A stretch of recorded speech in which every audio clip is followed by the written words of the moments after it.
Buongiorno e ben ritrovati con l'informazione flash di New Sicilia. I principali titoli della mattina. Un ventenne, Matteo Urzì, di Piedimonte Etneo, è morto in un incidente stradale questa mattina sulla Messina-Catania all'altezza di Fiumefreddo.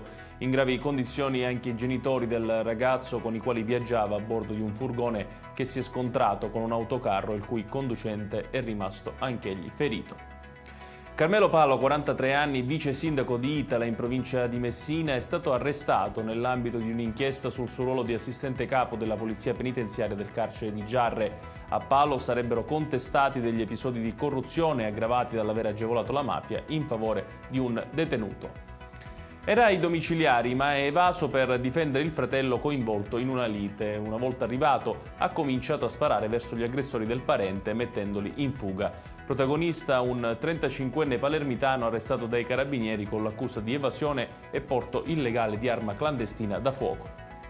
I parlamentari della Lega saranno in piazza a Palermo il prossimo 18 ottobre, nel giorno dell'arringa della difesa di Matteo Salvini, imputato nel processo Open Arms, in solidarietà al loro segretario che rischia 6 anni di carcere. Lo ha fatto sapere il partito tramite una nota.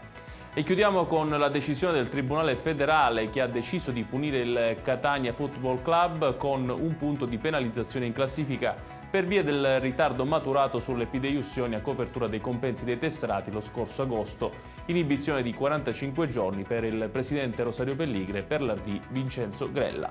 Ed è tutto per questa edizione. Tutti i dettagli su queste notizie le trovate come sempre sul nostro sito www.newsicilia.it. Grazie per averci seguito e arrivederci.